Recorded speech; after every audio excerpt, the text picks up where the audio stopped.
Day 2, Movement Meets Prayer. Today's movement is focused on the heart. The prayer is about pure joy. I spent much of my day alone, Lord, in quiet reflection upon this and that. And then, in that moment of quietude, of deep prayer, I erupted with joy. This wasn't ordinary joy. This was the grace of joy.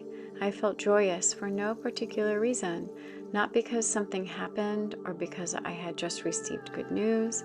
The grace of joy felt as if I had suddenly been sprayed with the most delicate, tranquilizing, uplifting fragrance that had the power to make my body feel weightless. It was utterly blissful. I did not want the sensation to end. I wanted to send this fragrance to everyone. And then it occurred to me in the midst of this gift of grace that I had never, ever instructed a person to pray for the grace of joy. Not once. It never occurred to me to pray for joy or to even think about such a prayer.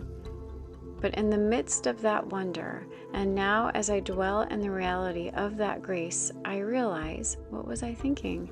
Why would we not pray for joy, especially when we are in despair or going through difficulties? Maybe other people like me have never thought of praying for the grace of joy, but if ever a grace was needed, Lord, it is joy. Guidance. I rarely hear people describe themselves as joyful or joy-filled. I'm not sure people think about what it is to be joyful or the need for joy in their lives, but they should. You should. Joy is an exceptional grace, a grace that lifts your spirits beyond the boundaries of the ordinary emotions in which we dwell during our days. Reflect for a moment upon the range of emotions that are most familiar. For the most part, we live in the extremes, depression and anger.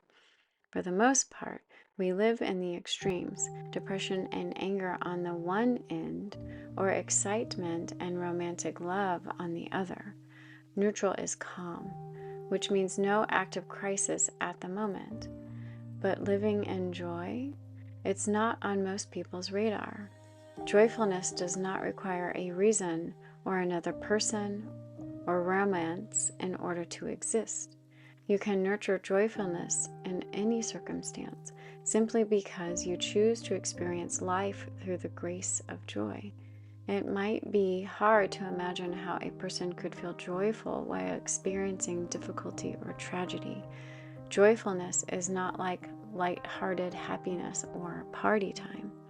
It is a deep, mature soul grace that defies logic and reason, as do so many of the events of our lives. Grace. The grace of joy blends with hope. It reminds you that you will make it through even the darkest passage, and that life always renews itself. You may think you won't make it through. You may even not want to survive at first. But after a while, something will happen, usually something small, and it will bring joy to your heart, if only for a second. Yet it signals that the grace of joy is once again active in your life. At the end of each prayer, Caroline writes another passage. And in the book, Intimate Conversations with the Divine, this one says, Lord, let the grace of joy flood into my heart and soul. Let me dwell in joyousness for its own sake, for the pure pleasure of it. I do not need a reason or a purpose in order to feel joyful. Perhaps thinking that way has kept joyfulness from my heart. I have always put it within an equation, something I had to earn or deserve. But the grace of joy is pure, a sensation unattached to reason, a pure mystical experience.